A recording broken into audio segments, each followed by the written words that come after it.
for Kids Corporation. We're here at the Dolphin Conservation Center at Marineland in St. Augustine, Florida.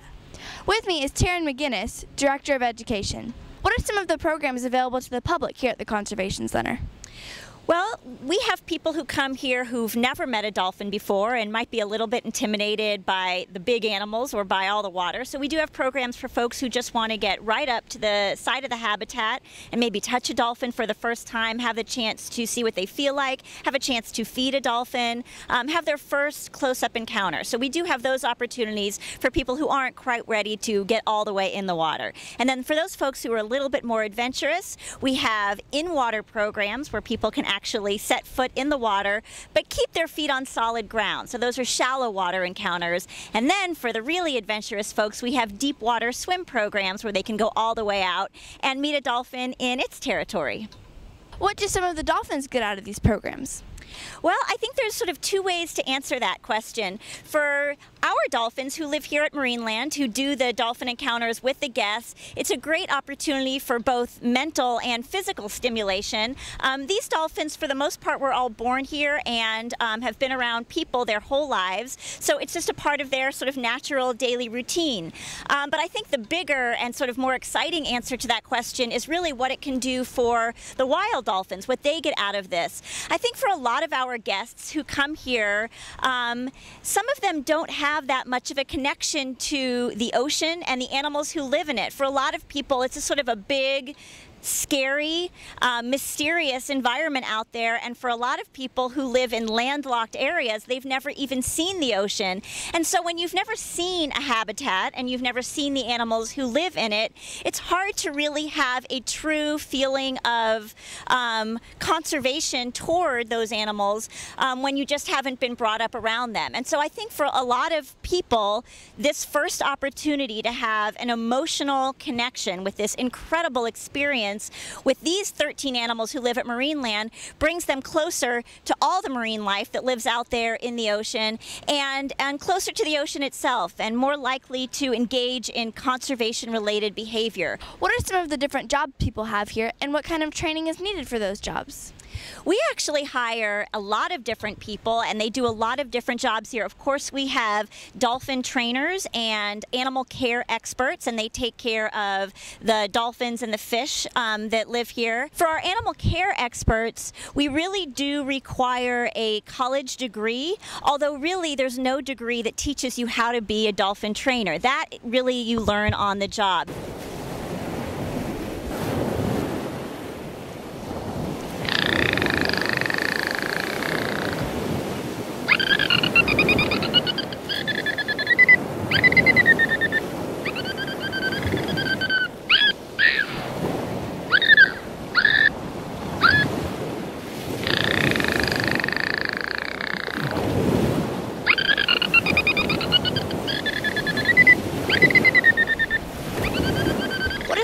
Of a dolphin called?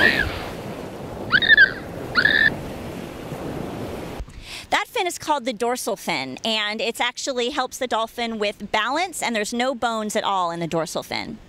How can you tell the dolphins apart?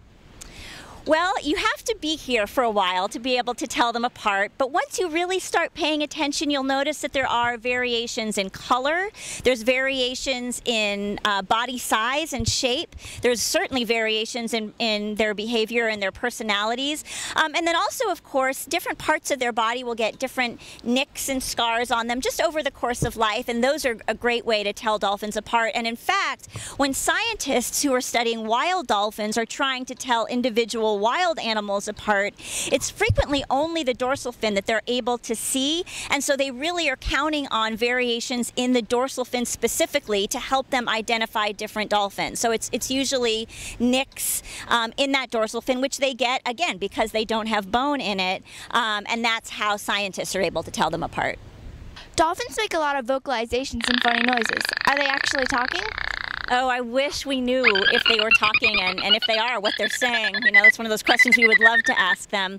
I think we can sort of tell that different sounds probably are conveying different meanings, and there's certainly different sounds, as well as body language, which is also really important, that they are making when different things are happening in their lives. You know, so there's probably messages that are being conveyed. I believe that at this point we've sort of decided there's not a formal language in the way that humans define language with a grammar and a syntax, but that really is sort of a human-defined version of what language is. Those sounds do seem to be communication of some sort, but we don't have any idea what they're saying. What are the goals of your dolphin programs? Well, with all of our programs, people have an opportunity to get close up with the animals, and for a lot of people that really creates a very strong emotional reaction. This is their first chance for a lot of these folks to be close to such an amazing animal.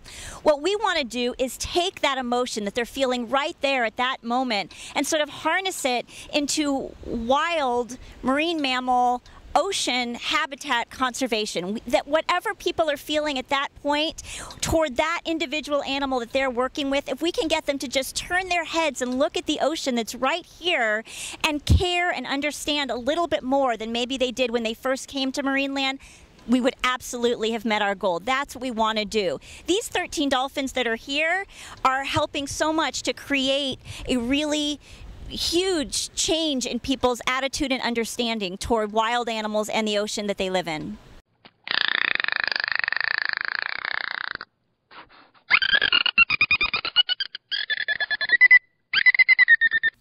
Our viewers may be surprised to learn that Marineland was the first oceanarium in the world and the first facility to successfully breed dolphins. How long do the dolphins here at Marineland usually live? Well, we have Nellie, who is 57 years old. She was born right here at Marineland, so we know exactly how old she is. We also have 4 other dolphins that are in their early to mid-40s. And then we have dolphins in their 20s, dolphins in their teens, and all the way down to 2 years old. How does this compare to the age of dolphins in the wild?